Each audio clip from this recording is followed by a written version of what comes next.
going to stand up when we start? We're started, so go ahead. Okay. Good evening, all of you who are in our viewing audience. I'm delighted to be here. I'm a proud member of the Jefferson Educational Society, and they are trying to enhance your stay-at-home time. Now, this is the discussion that we are going to have tonight, and I want to introduce to you my friend and colleague. This is Anita Rogowski. Anita, please stand up so the viewing audience can see you. Please know this, that Anita and I have been kind of collaborators. We have worked as teachers at the Villa Maria High School during the 80s and the 90s. And then we also worked at Mercyhurst Northeast together, and we taught social studies. Both of us in our teaching talked about the Black Death. So, to all of our audience now, as you are staying home, these wannabe historians here suggest to you that we look at the world's worst pandemic, the world's worst pandemic, and that is the Black Death, and compare it to COVID-19.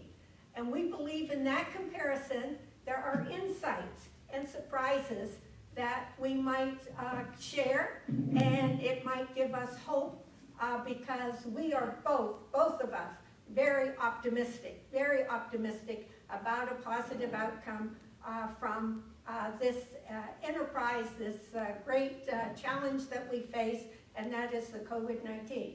Now, Anita is here. Can I interrupt as being the only audience here? Can you please use the microphone? Oh, yes. I am pleased to use the microphone. Do I have to start again? No. Oh, that's good. So I am going to turn to Anita, and she has a joke for our audience. I am not a wannabe historian. Oh. I am a historian. Wow. I taught for 35, 40 years. I am a historian, so you have to change your words. Okay. And our joke today is based upon This is not on. Yours is not on. Isn't it? It's in the bottom. No, not on. Here. There we go. The joke today is based upon the wonderful TP shortage, scarcity. And I saw it on Facebook today. TP stands for toilet paper. Well, on Facebook there was a joke, Okay, and it go ahead. said, in 9 months, all those people that have bought TP will be naming their children either Charmin or Scott. So in 9 to 10 months, we will see whether that comes to fruition. So, but Mrs. Lynch, we got to get moving here. I want to talk about the Black Death. Yes, we do. But since you introduced two names, Charmin and Scott, I think it's important to note that historians have gone back in history to see about the influence of religion and other activities in the world, and they have looked at first names to determine what that influence has been. So you're right, absolutely. The influence here, of course, is Charmin and Scott. Mm-hmm. All right. But my husband did bring something home today that was angel soft. Now, and I said, what we're going to do this evening is I'm going to address these slides, and I'm hoping that the viewing audience will be able to see the slides. I will address them, and then Anita and I will kind of discuss them. So we're going to the second slide. We're going to slide 2. And you're on 3, so go back 1.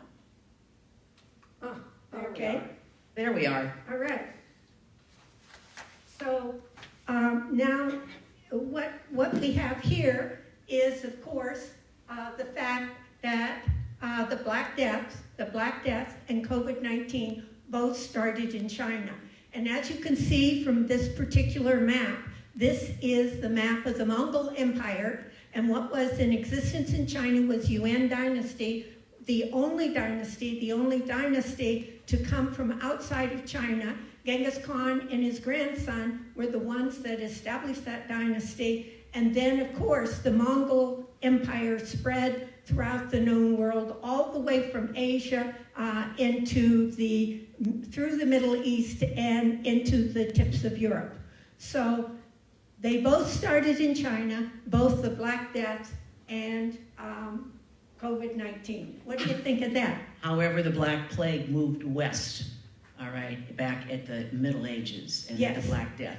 We did not have all of the technology and travel we do today. Yes. So COVID-19 moved east, but it's now moving west. That Black Death moved west. East or west, Anita's always correcting me, but to tell you the truth, Patty. that does not escape the fact that both the Black Death and COVID-19 originated in China. Okay, And we agree. it was a similarity for the two of them.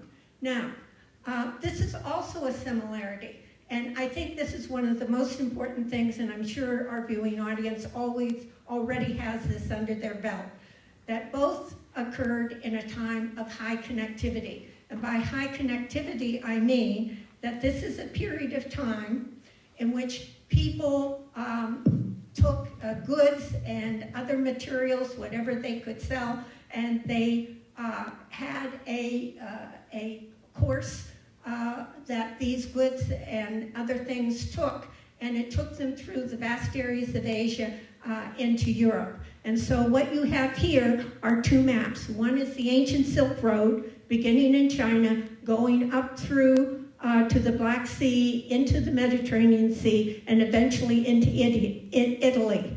And of course today, our global shipping routes, and you can see how interconnected the world has become. And when the world is interconnected, it means something like a virus can travel very quickly throughout the world. But again, the first map of the Silk Road, that beginning of the red, all the way to the left, we're talking years. We're talking years with travel on, like as you can see there, the camels, it's by walk, it's by wagons. The map to your right, the global shipping rates today, we know that that can go within days, weeks, and months. And A little bit different. That's very true. But this map does not give another highway, which was part of the Silk Road, and that is by sea. And going around the Indian Ocean, over, across, into the Red Sea, and then into the Mediterranean. Much quicker, but Anita is absolutely right that the connectivity of our modern world is much greater, much faster than what we had at the time of the Black Death. Okay, so the next slide. This is just kind of a reworking of that slide on China's Silk Road, because one of the interesting things, I hope, for all of our viewing audiences, is the fact that the Silk Road is being replicated currently by Xi Jinping, the head of China. And the reason is that China is stretching its influence through Asia into Europe. And so this is the new Silk Road. This is the new Silk Road. It is called sometimes the Belt and Road, but referred to also as the Silk Road. It is a way of connecting China to the markets of the world, and it is current. Any comments, Anita? Okay, we're moving now. So this is spending time on what I feel is really fascinating, and I am a wannabe historian because my area of interest, high interest, is now Asia, and the Yuan Empire is of significance to me. And this... You're pushing too fast. Back, back, back. There we are. Up. Okay, all right, got it.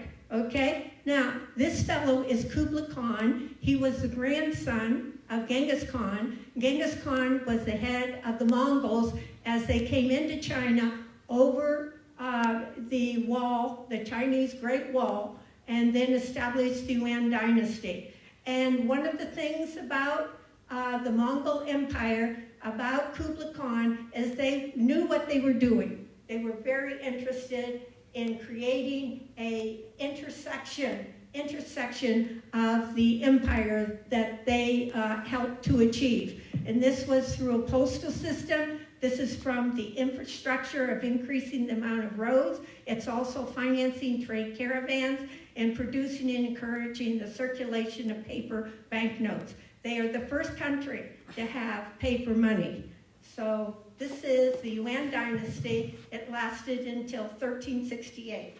And we want to note that year because we're going to talk about the Black Death in 1347 Yes. to 1455 That's right. or 1355.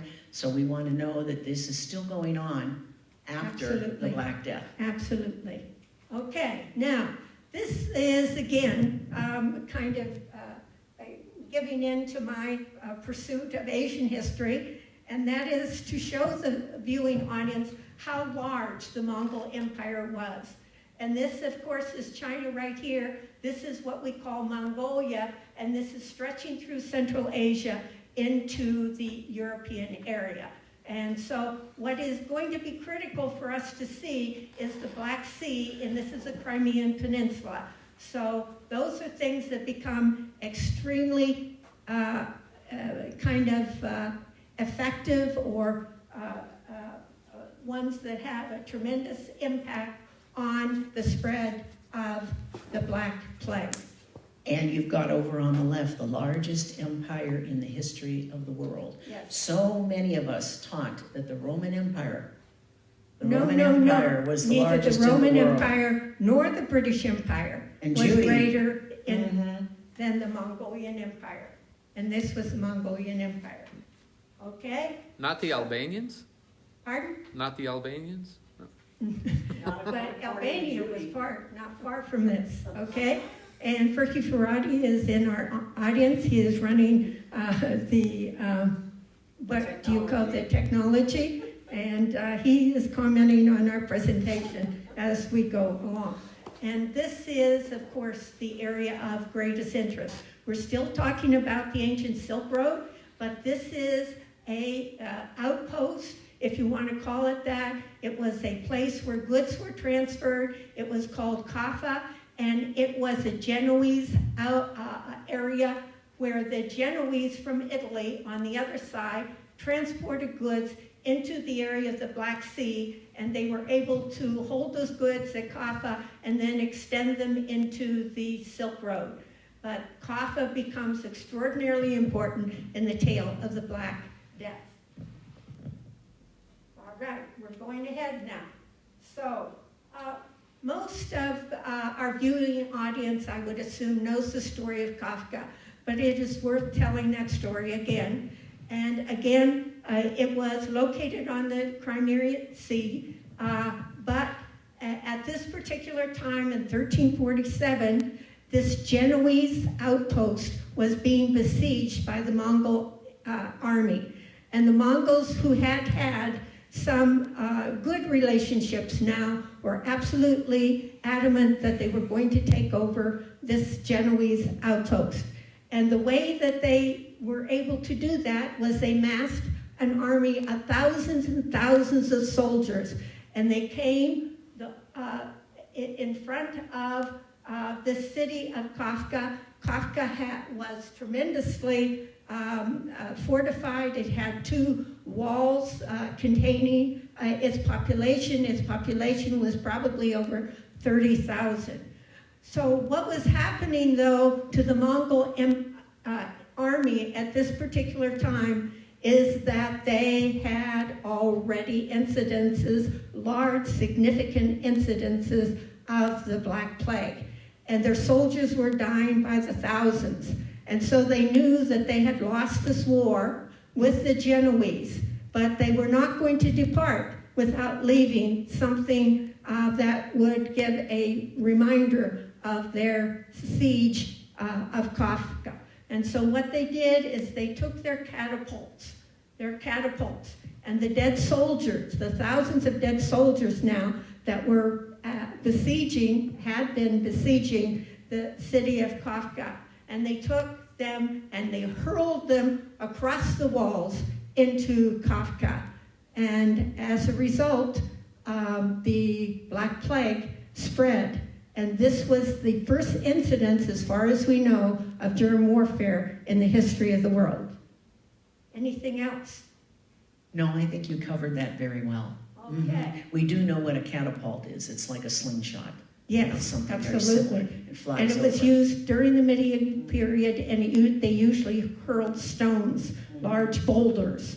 They could be hurling other things too, as you can see, dead bodies in this instance. So this, of course, is a slide just to remind us again how significant the Battle of Kafka was, because it was biological warfare, and it was the first instance of biological warfare. Mark Wheelis of the University of California has been the central person who has done a tremendous amount of research into this situation, and he used published translations of Dumuzi manuscript. Dumuzi was a person who was not at Kafka. He was an Italian historian who then chronicled what had happened and later wrote it down, and it was the tale of the Black Death. So, why are we showing this? This is COVID-19, and COVID-19 has already spread, and we know that it has spread throughout the world, even into South America, where you didn't have the Black Death at this point in time. But COVID-19 used much of the same roots as the Black Death. Here are some cases, and we all know that Italy has been one of the countries in Europe that has been most impacted by the Black Death, and they have had the most deaths, I believe, from the Black Death, but from COVID-19, but COVID-19, of course, is spreading throughout Europe, Spain and France being some other areas. Anything? At this point, we need to stop and remind ourselves about the maps that we saw. That Black Death spread from China into the Mediterranean. It went to Kafka, then it went to Italy. So Kafka, I know when we looked at the map, it didn't look like the Silk Road went through there. But when the Mongols invaded, it became a very hot spot because of that catapulting and all of the people inside the city that got infected, and they didn't distance themselves, and it was a very concentrated area. So then the trade went into Italy, it went to Sicily, Corsica, all of those little so if we keep remembering what we saw and put it here, and this is COVID-19, today, the same type of thing happened, only quicker. Quicker. Yeah, with the And Silk that's- Road, it took a few years. Right. This probably took maybe 3 months. Absolutely. Very quickly. And that shows you the connectivity and the rapidity that COVID-19 has in terms of its spread. And of course, it is a virus where the Black Death is a bacterium. So we'll talk And we're going a to little talk bit about that in a little bit, not yes, right now. That's right. So this is actually, and I'm going to sit down for this because I don't want to obstruct the view here of our listening and viewing audience. This is the path, and these are the dates of the spread of the Black Plague. So here we go. This is Kafka, and I want to stop here and just say, because Ferky is here, he's from this area in a sense, okay? And very often, instead of spelling Kafka with a K, you see it spelled with a C. So Kafka can be spelled either with a K or a C. It begins in 1347, spreads into the Black Sea, and here is the Black Sea, okay? And here is Kafka. And then, of course, the next area where it spreads is Constantinople. And Constantinople was the kind of capital of the Eastern Christian Empire, but it was a kind of area of high commercial interchange between peoples, maybe on the Silk Road, products coming through the Silk Road, and those from Europe. And then from Constantinople, it spread to the Mediterranean islands, and these Mediterranean islands are here, and here. And of course, this at the tip of Italy is Sicily, okay? So then it spread to Greece. Here is Greece, It spread into Italy, and up here is Genoa. And if you can remember, Kafka was a Genoese trading post, and the people from Kafka, when they fled the Black Plague, they came through the Mediterranean, stopped to refuel, probably replenished the boats, carried the Black Death up into Genoa itself. And then from Italy, it went into southern France by 1348, North Africa, and northern France, and by 1348, it had hit southern England. And here you are, you have London right here, coming across the English Channel into what we call Great Britain now. And then from there, central France in this area, and going through here, this part of Ireland, part of Northern Ireland today, but this is the other more far-reaching areas of Ireland, and you find that Black Plague spread to Ireland by 1350, and already they were reporting deaths. And then to eastern Britain, and 1350 it had hit Norway, and by 1350 into Austria. So this is the spread of the Black Death, and it happened very, very quickly. Here. But yet over 3 years. Yes. And you're going to have to move a little quicker. Okay. Okay. Now, one of the things that we need to do is a comparison of the Black Death, what causes the Black Death and what causes COVID-19. And this particular slide deals with COVID-19 and, deals with the Black Death. This is Yersinia pestis. Yersinia pestis is a bacteria. It is not a virus. And the Black Death came in 3 forms. The bubonic plague we're very familiar with, but these other 2 forms of the plague, the pneumonic and the septicemic, were also a part of this Yersinia pestis and the type of outcome on individuals.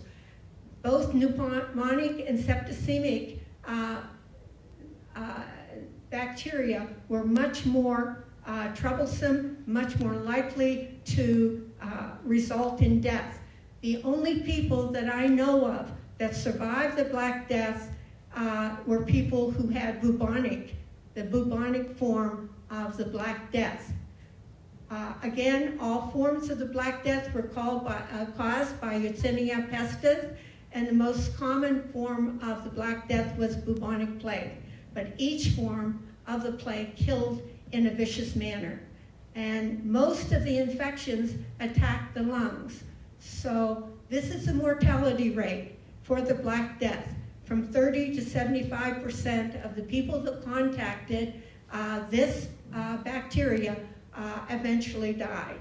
In Asia, it's estimated that 25 million people died. In Europe, probably 100 million people died. In all, it's estimated that about 100 million died from the plague. So this is the route, again, that the Black Death took, beginning in Asia, going through the Mediterranean, going into North Africa, to Europe, to England and Ireland, and then to Norway and the Scandinavian countries. Anything that...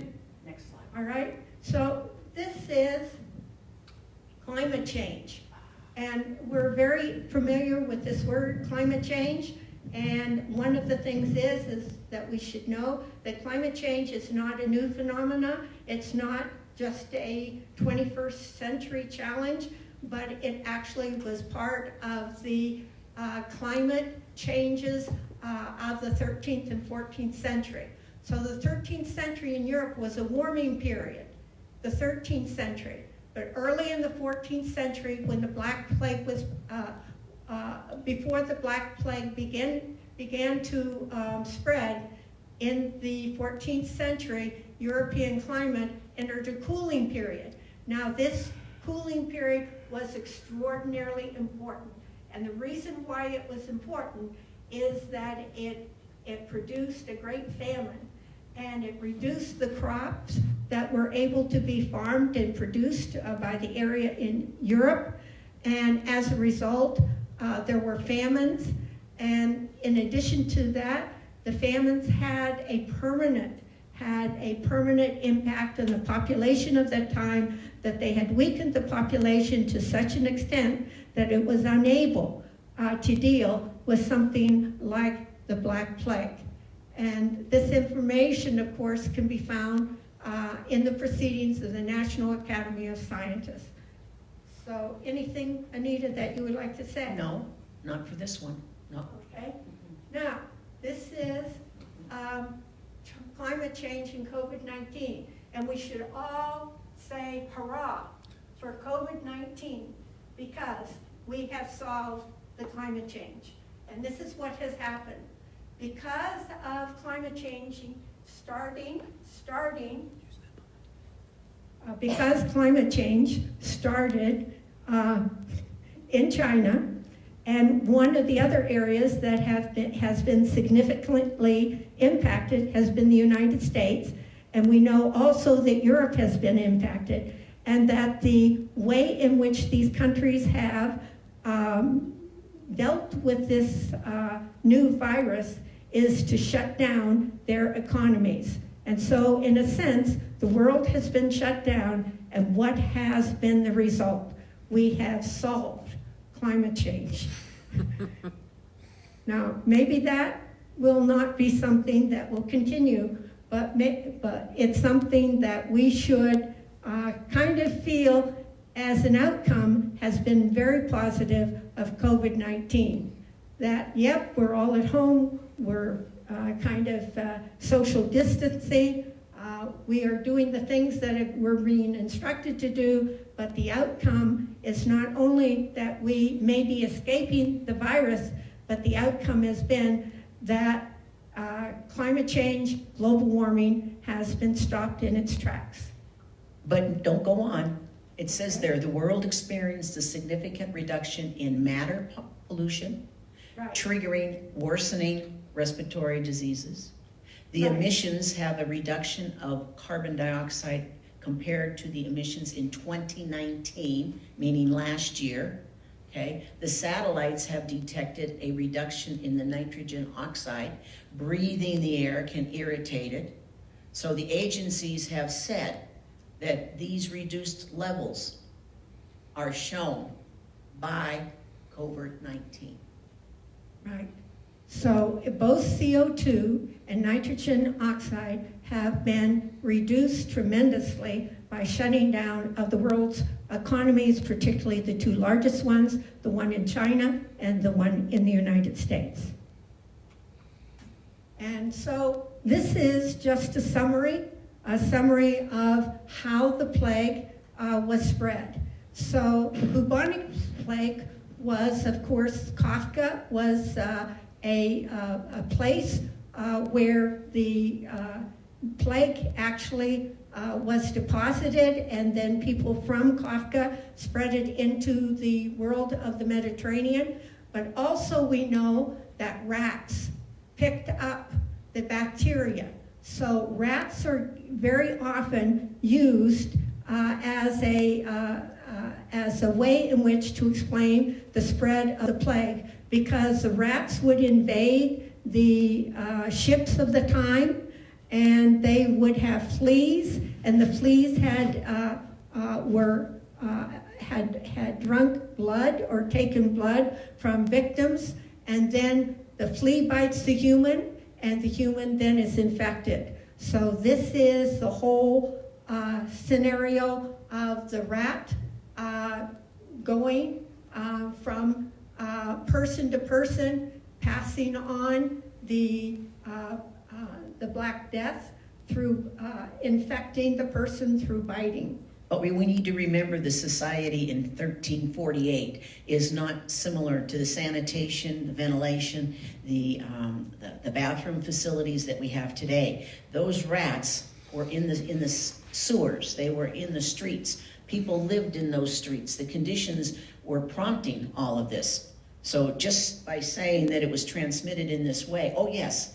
However, in 1348, how people lived is so much different than it is today. I don't believe that Mrs. Lynch and I are going to be bit by a rat tonight, okay? They would have in 1348, but not But it now. wasn't the rat that was biting the people, it was the fleas. Oh, I understand, on the but rats. the cycle that you're talking about that starts with the rat. okay? Absolutely. All right, now we're ready for the next slide, Okay. because we got to watch the time. Okay. Or else we're going to run Now, out. We're going to run out of it. This is the problem with historians. Now, Anita is a proclaimed historian. I'm a wannabe historian. But the problem with historians is they always have conflicting theories. And Opinions. so one conflicting theory is that the rats here, whoops, Right there, up. yep. There you go, right there. Okay, the rats were not guilty. They did not help in passing along the Yersinia pestis. It was passed on from person to person, according to this theory. Now, the person that is writing about this, his name is Sloane, and he indicated that when he looked particularly at London, that there was no evidence there that there was a kill-off of rats or that there were fleas. And Sloane concludes that the rat flea explanation for the spreading was accurate, but plague cases should have the plat. Is it accurate? So we have gone to some more modern period of time, and this period of time is in 2000. So that's not too long ago, 20 years ago. And this sign was posted at Lake Tahoe and in the woods along Lake Tahoe. And as you can see here is a ground squirrel. And this sign is a warning showing that ground squirrels as vector of the plague. So if you read this, it will indicate that ground squirrels are vectors and can harbor fleas that have the bacterium, and then those fleas can pass it on to humans who may go walking around in Tahoe. Now, there is a new theory that it is the gerbil that is the one that is spreading the Black Death. And so one of the things to note is the Black Death is not gone. It is still among us, and as you can see, these areas of the United States, in 2000, the CDC received reports of 17 cases of plague. Okay, in 2015, 16 cases of plague were reported. 2016, there were 4 cases. All of these areas are considered hotspots and potential areas for the plague to break out. The Black Death. The Black Death. The Black Plague. Right. Yes. Yes. Which Okay. is only proving that even COVID-19 will But still one of be the around. good things is that by the end of the 1800s, by the beginning of the 20th century, the scientists had come up with a vaccine. And in addition to that, they had come up with treatment scenarios that would help people who were bit by fleas carrying the plague to recover. So even though today the plague continues, it is not the virulent strain that it was at the time of the 14th century. Next. So this is to again compare COVID-19 with a Black Plague. And one of the things that I think both Nita and I have agreement is that you are most likely to get COVID-19 from person-to-person contact. So this is the way COVID-19 is most likely to spread. And this is also the way I think both of us agree that most of the deaths at the time of the 14th century for the Black Plague were caused by person-to-person contact. So here we have the scenario: wash your hands and cover your cough, because you can spread COVID-19. All right, now, going back to the Black Plague, or the Black Death, I should say, this is something that might be of interest. This is in case you want to look at maybe an illness that you have or compare it to something that you know of. These are the signs of bubonic plague. So this was described in Piacenza, Italy in 1348. And so this is how you would know that you were getting the Black Plague. You would be chilly, there would be a stiffness, there'd be a tingling through your body, there would be swollen glands, and those glands would be in the lymph nodes, and that would usually be under the arms or in the groin, and there would be a growing and hardening. There would be intense pain, and these are called bobos, and that is where the name bubonic plague comes from. There would be a fever, and that's very similar to COVID-19. We know that fever is very much a part of COVID-19. There would be vomiting, spitting of blood, and further swellings and blotches of dark blood on the skin.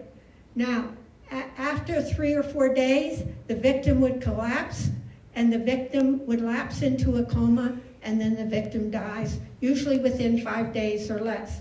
Now, Without treatment.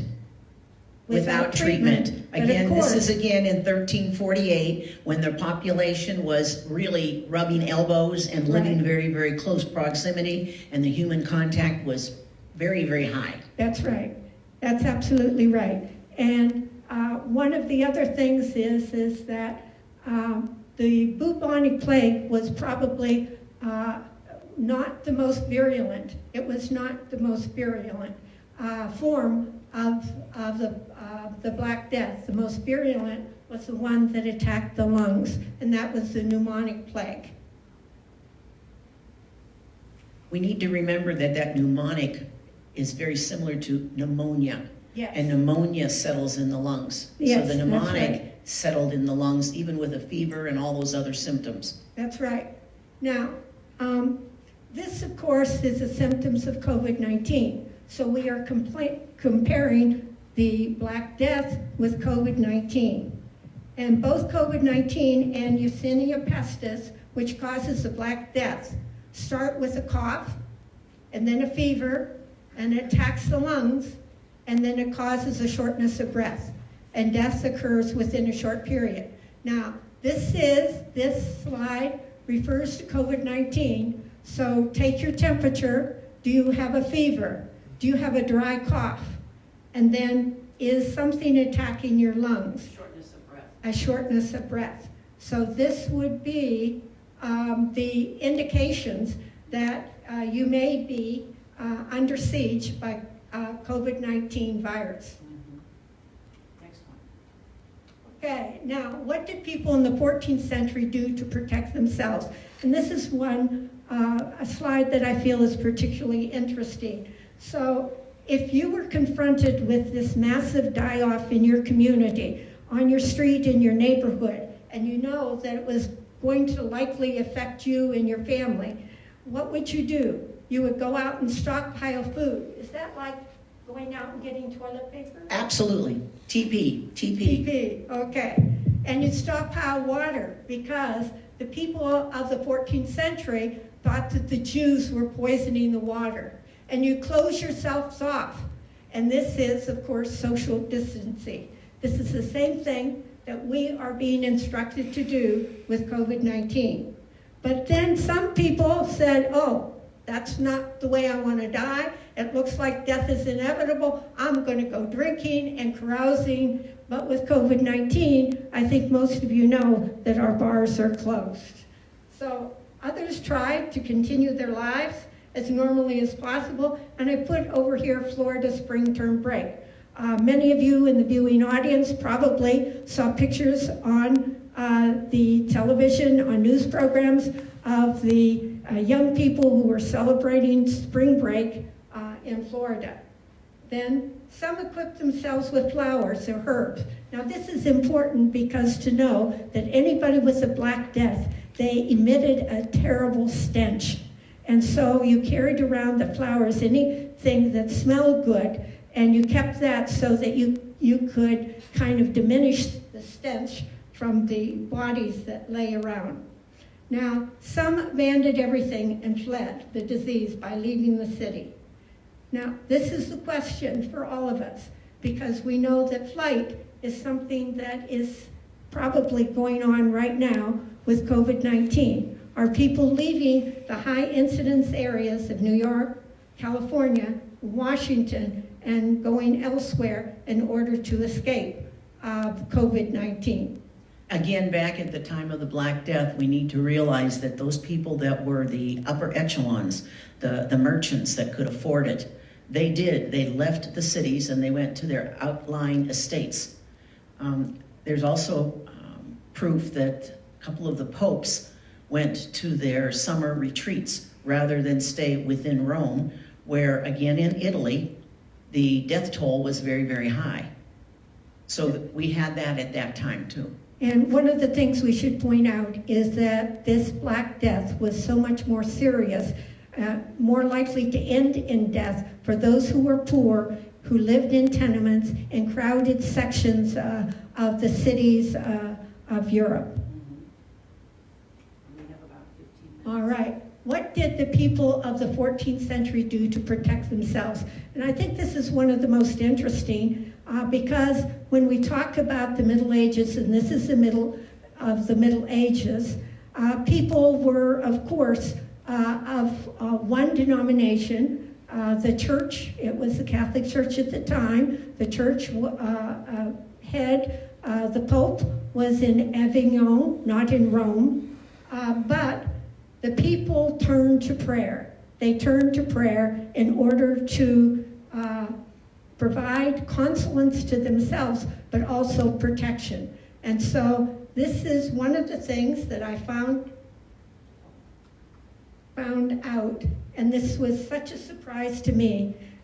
We say the Hail Mary today, but most Catholics probably do not know that this verse in the Hail Mary, pray for us now at the hour of our death, actually was composed and came into the prayer at the time of the Black Plague.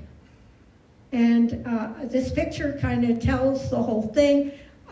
This over here is COVID-19. And so the same thing is happening. The Pope is asking all Roman Catholics at 9 p.m. to pray the rosary. They have, in the Catholic Church, of course, closed all the churches. Mass is no longer being offered, but you can go online and celebrate Mass online. This is from the Erie Times News. It was in the paper on the 22nd of March, and what it indicates here, this is a direct quote, there is no better time, this is from Bishop Persico of the Erie Diocese, there is no better time to grow in our faith than in a moment of crisis. That is one of the points I made in a letter I sent to Catholics across the Diocese of Erie last week. It was a letter I never could have imagined writing. A letter suspending the celebration of Mass in public until further notice. So there was a great correlation by what the people did in the time of the Black Death to what is being called here by the Pope for Catholics confronting the COVID-19 disaster. And I'm going to have you have a seat, and I'm going to do the next slide or two and give you a break, okay? All right. What did the people Oh, of the... this is Anita getting the best part of the lecture. Oh, yes, and probably maybe covering a little bit more, a little quicker, because I don't want us to run out of time, because I know those last 3 slides are very, very important. What did the people of the 14th century do to protect themselves? They wanted repentance, and there was a group of people, the flagellants.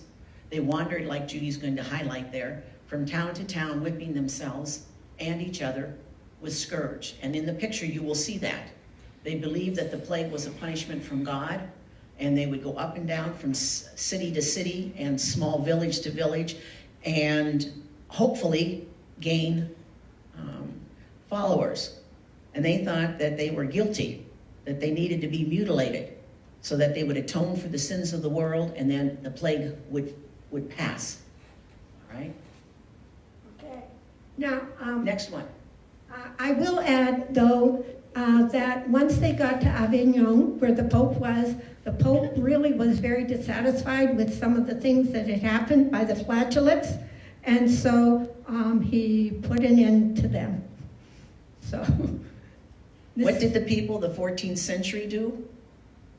They blamed the Jews. They blamed cats. They wanted to burn witches. And they felt they were the ones that were to blame. And as it says in the very middle there, the Jews were Europe's largest minority group at the time, and many, many people blamed them. So they believed that the Jews were poisoning the water wells of the towns and the cities, and that's how the Black Death was being transported. And yet many of the Jews, they also died, and yet they were slaughtered and killed by many, many communities. So then we have the cats. okay, And I'll this is take where over I about the believe cats. this is the black cats, what we talk about maybe in October, and we say, oh, they are witches, they are nasty, we need to be careful and get away from black cats. They were exterminated, and they were considered witches, and Judy loves that picture. Go ahead, tell them about your picture. Okay, so here is a cat. Here's a cat with a rifle, okay, modern rifle, and not a black cat, but let's imagine it as a black cat. He's protecting himself, and he's saying, guns don't kill people. Oh, The maybe cat cats does. do. Okay. But again, we have a society that wants to blame other people for something they can't see. And burn the witches. Burn the witches. And then again, this picture shows that. Kind of reminds you of the witches of Salem. Okay? Yes, it was. And this is another thing that I think that you see on the internet in particular, but sometimes our president also voices it, and that is the blame of China for this outbreak of COVID-19. This is where we need to explain that when it's a virus or it's a bacteria, something already existed. And then something comes into the environment and makes that bacteria or virus change a little bit. And then it grows and it spreads and we have no answer for it. And it gets itself into a plague and into a pandemic. And then we work on a virus or a vaccine, and we work on a cure. It just happens. These things have always been around. One little thing will make another bacteria terrible. Last year we were all in vaccine for flu. Well, next thing we know in January, here comes another flu. But the flu vaccine we had didn't cover it. So something was introduced just to make it a little different, and then it took off. And that's what's going on here with COVID-19. Same Right. thing. And whether it is a virus or a bacterium, these do mutate, and even though you That's might have right. taken care of it at one point in time, the mutation is again sufficient to kill people and to create a real crisis. And we can't And so understand it because we don't It see it. is so very important to know that we live in the age of pandemics. And this will not be the first pandemic that this 21st century has. It will probably be impacted by additional pandemics as we go forward. Something just a little different. So And who are most... this is another thing that is so common with the Black Plague or with COVID-19, and that is, who are the people at the most risk? Who are the people most likely to die?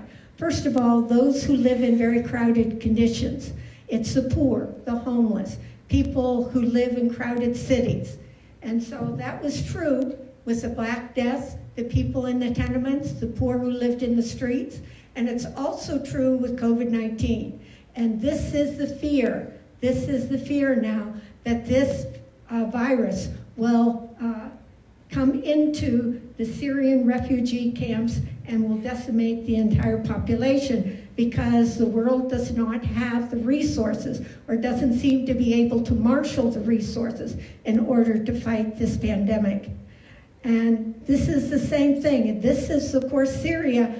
We can look at that and say, yeah, that's very evident. We don't know what to do about that. But this is the largest state and the most affluent state in the country, and it is struggling to protect its homeless as the COVID-19 spreads. So this is a situation that was prevalent with the Black Death and is very much a part of COVID-19. We only got 5 minutes. Take your time. You sure? The outcomes of the Black Death, the outcomes of the Black Death. And so I think this is really very important because we know that we will get through this particular pandemic. We want to know in what way is it going to impact our culture, our country, the world. So this is, again, the Black Death, and we're looking at the outcomes. In the short term, 75 to 100 million people died. It decreased the population tremendously, particularly in Europe. Now, most of that population were the poor people, and many of them were people that worked in the fields or were just laborers. And what happened, it also reduced the land under cultivation, And one of the things it did is it bit into and it destroyed feudalism. It substituted wage labor for feudal labor. And everybody, I'm sure, in our viewing audience knows that feudalism in the 14th century was the economy, and yet by the end of the 14th century, you could say that the economy of Europe had changed radically, and it was a wage economy. So this is when people were going around in an area which had seen thousands of people die. Those who were left went and sold their labor for wages. The culture also had artistic ramifications for the Black Death, and this is one of them. It's called the Dance Macabre. It's from the Nuremberg Chronicle. It was published in 1493, and as you can see, this is a celebration. It's a celebration in a sense. And 1493 was after the high incidence of the Black Plague. So long term, this is long term. This is what the impact of the Black Death or the plague was. It weakened the Catholic Church because they held responsible those priests who maybe deserted their flock, or the Pope who seemed to have not been in tune with the situation. So it weakened the Catholic Church. It ended feudalism, and that means that it eliminated manors and lords and the serfdom. It increased monarchical power. We have Louis XIV. He is the kind of epitome of the absolute monarch. So this is the beginning of the rise of the monarchs in Europe. It brought about the Protestant Reformation, and as you know, it was led by Martin Luther, and the printing press came out of the Black Death because there were no longer the scribes that were associated with the churches that could write down or could give a historical record. And so there was an invention. The new invention was the printing press.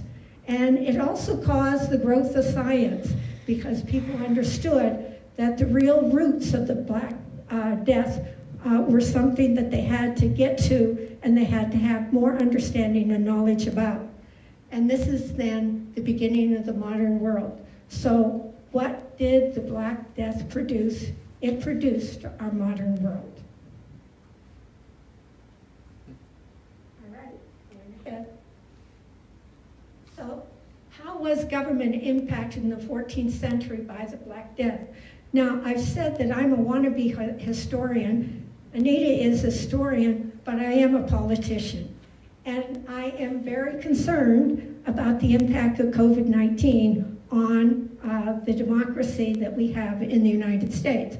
So I'm looking back to what happened with governments with the Black Death.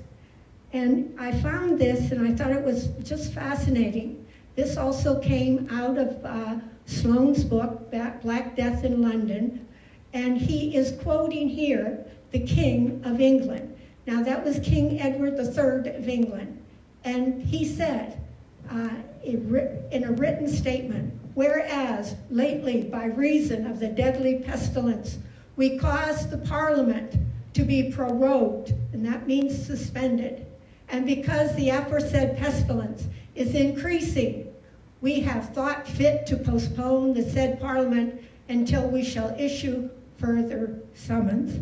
And this, of course, is King Edward III suspending Parliament, suspending parliamentary government in Britain.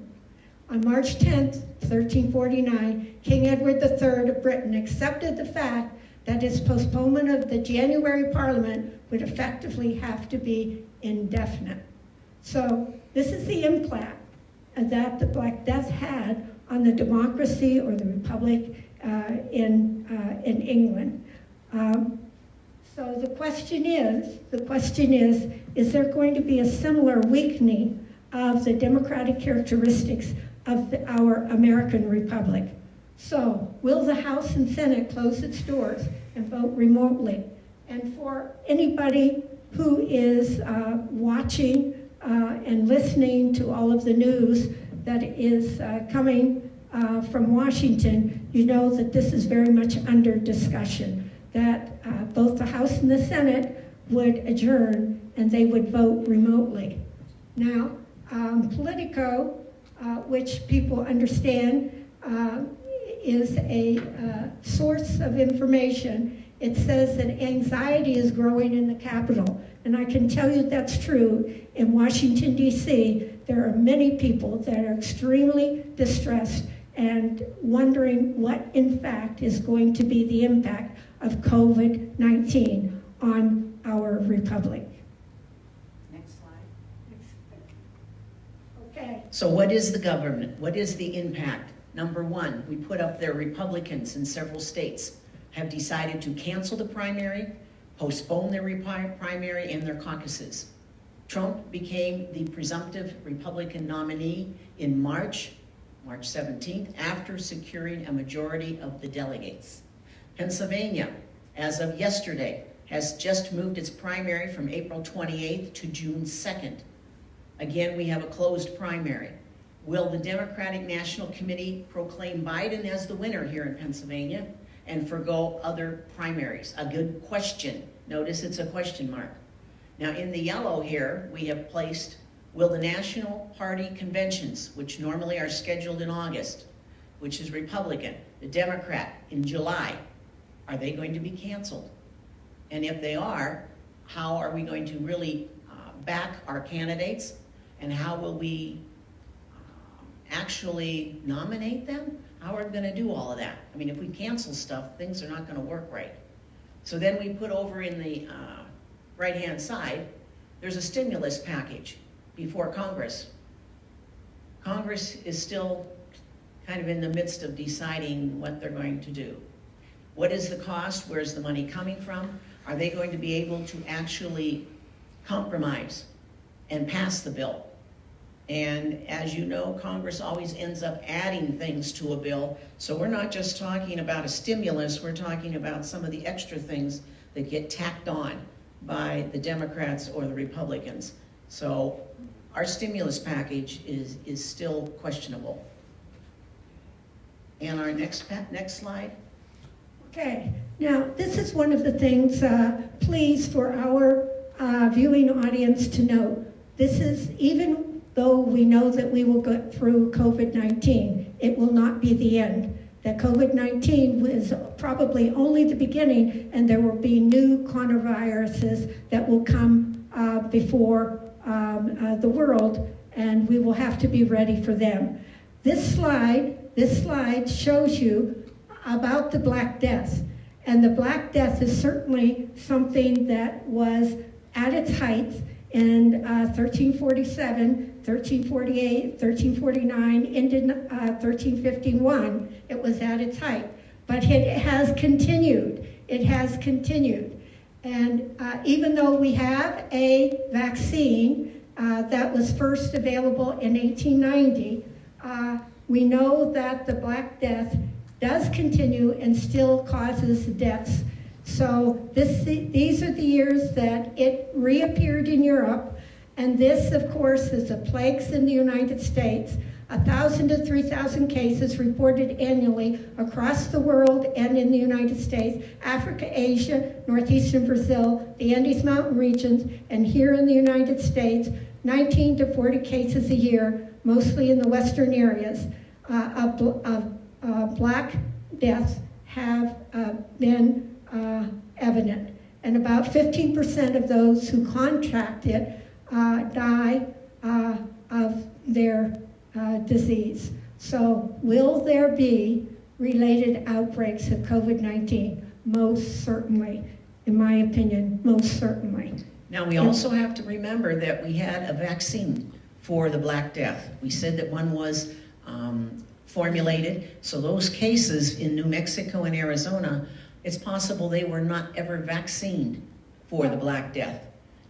That is true, Anita. But as you probably understand, the vaccine is not readily available, and you've never seen the CDC advertise, get your shot for the plague.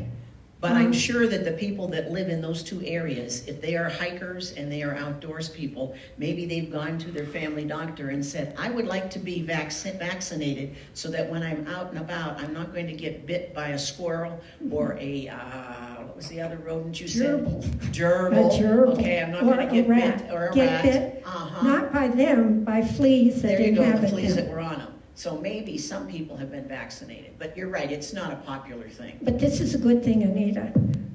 You see, for the Black Plague, you can use antibiotics. There you go. Okay? Now we and can. It's not just the vaccine, which came at the end of the 19th century, but today we have antibiotics that can be used to fight the plague. But it still doesn't mean that it is not serious, and true. many people die. Very true. So what we need to pray for is a vaccine and the antidote for COVID-19. That's true. Okay. And our next slide says, All right? These are the outcomes of COVID-19, the pandemic. So we want to know what might be in the offing. What effect, impact could COVID-19 have on our society, our government, on the people, not only of the United States, but of the world. And so this is quite a list. This is quite a list. But we can all celebrate, because at this point in time, with the economy of the United States shut down, the economy of China shut down, and the economy of Europe shut down, it is the end of global warming. That's a celebration. But And you need to define economy. Okay, Yes. people are going to be thinking we're just talking about money. No. What's your definition? We're talking about coal plants and burning. We're talking about the pollution and things in the air. And we are talking about trucks and people driving. Travel and airplanes Absolutely. and trucks. Airplanes So all those are things something. ending because That's of... right. But this is only for a short time. I'm sure that there will be a time when the economy will be put again on full speed. And the question is will we return to fuels that put CO2 into the environment? Or will we now turn to something that is much more conducive to a better climatic environment for the United States? And I like that second one, Greater preparedness. future preparedness. Preparedness. I think we my. all understand that even though there were aspects of preparedness, that the United States was caught off guard and was not really doing the things necessary in order to land on its feet when it was presented with the COVID-19 situation. So will we have better preparedness in the future? I have no doubt that that will occur. I also believe that there will be increased research for vaccines for future pandemics, not just COVID-19, but we know the coronavirus is something that is multiplying and changing, and that our scientists are going to be looking at what would be the next pandemic facing the world. Now, this is something that is interesting because we see a lot of our local businesses are shut down. These are small businesses. The big ones seem to still be open, like Walmart and CVS. So the question is will this shutdown of small businesses have a continuing impact? We'll have to wait and see. And that's going to depend on the stimulus package. Yes, absolutely. And then worldwide recession. We know the impact now in terms of what it has done to the stock market, and how many people now are getting or filing for unemployment benefits and who no longer have a job.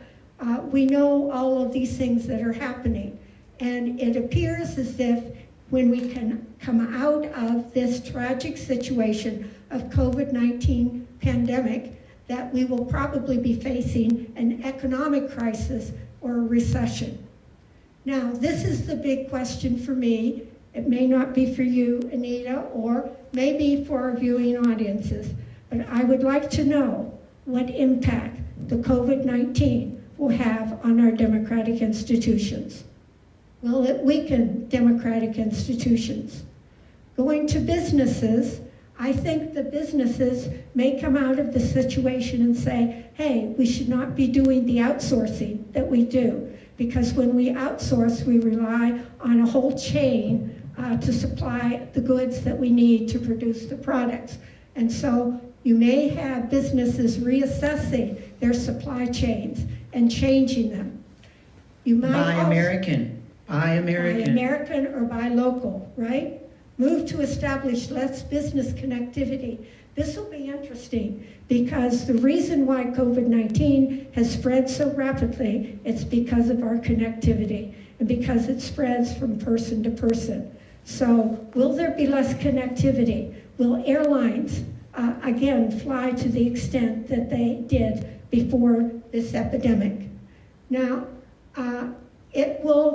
this will be interesting because there has already been an effort to close borders, particularly along the Mexican area. So will the COVID-19 end with the permanent closure of the border between the United States and Mexico? I really don't think that that's likely, but we'll see. And this is something that I hate to kind of envision, because one of the most wonderful things is to be able to go to China, to go to Japan, to go to various Asian areas, to go throughout the world, to go through the Panama Canal. Will the COVID-19 outbreak have a permanent impact on travel?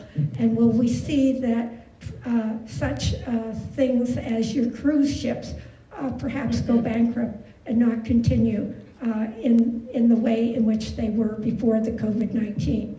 Well, then your connectivity, your closed borders, and your travel are all going to be related. Right. And so this is something else, social distancing. And we sit here, and I'm standing, but we are here with an appropriate distance between ourselves. And I've noticed when I take my dog for a walk that people who I know very well are social distancing.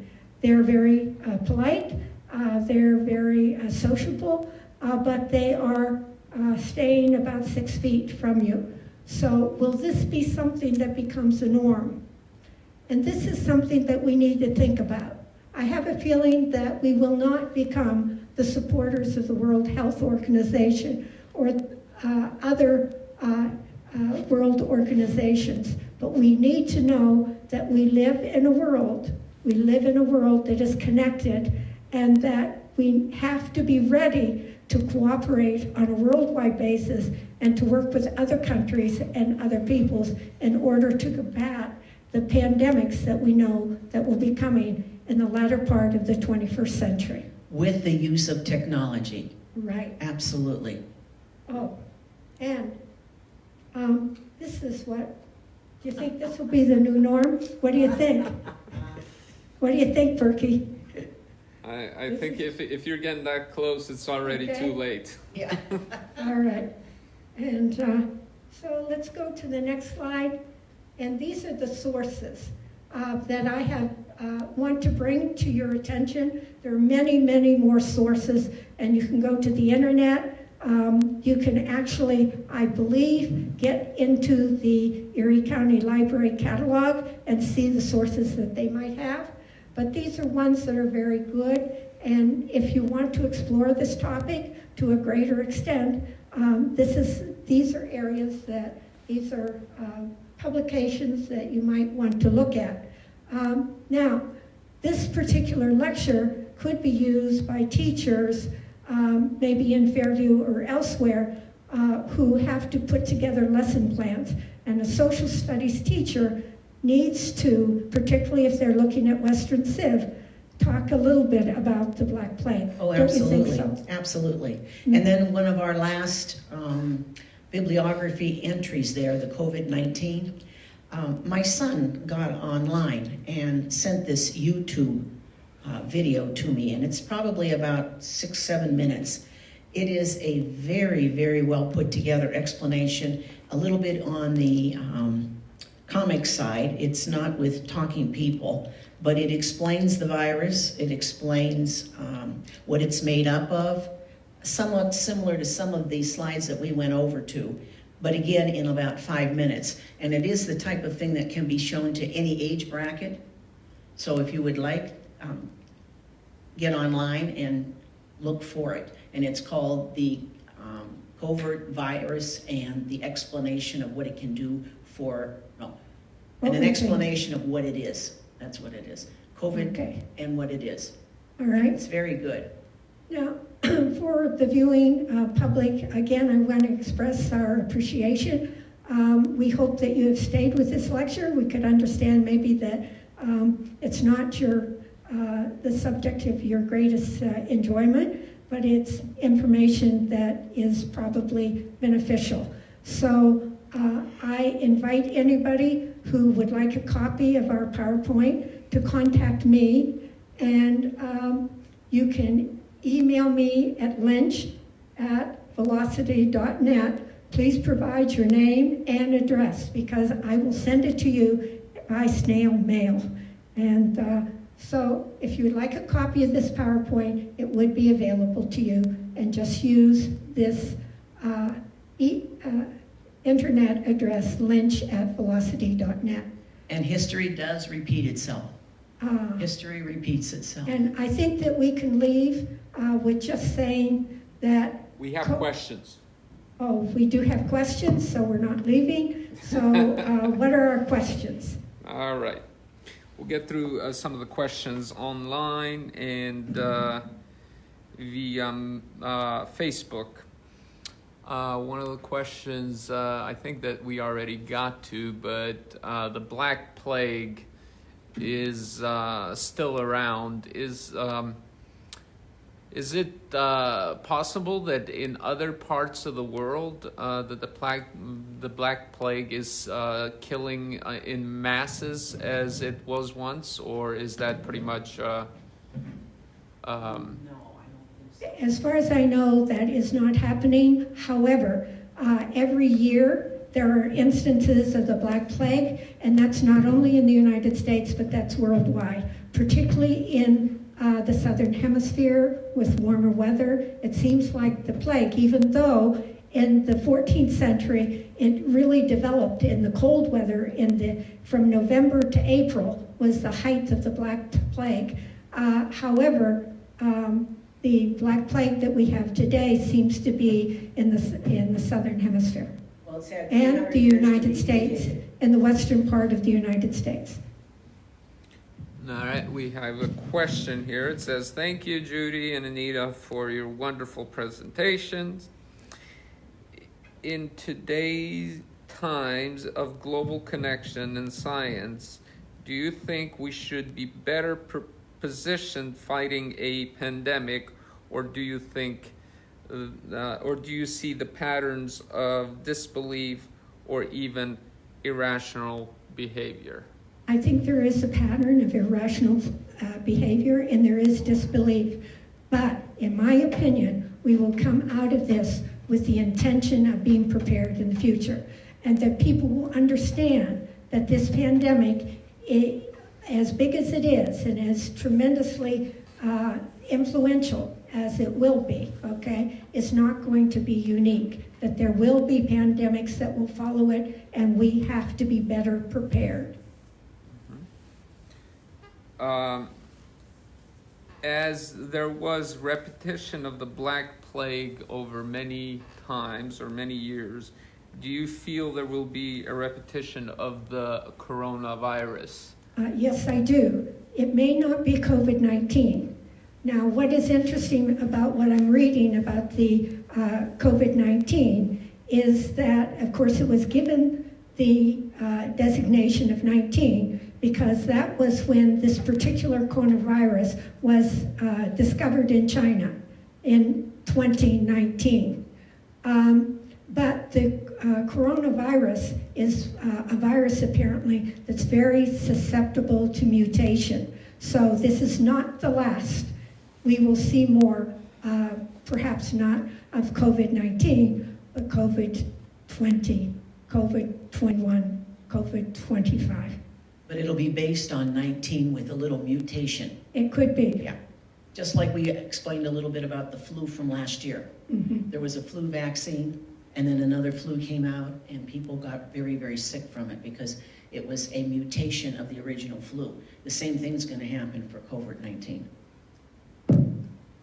So a question here is sent via email. Do you foresee freedom of movement being impacted by COVID-19?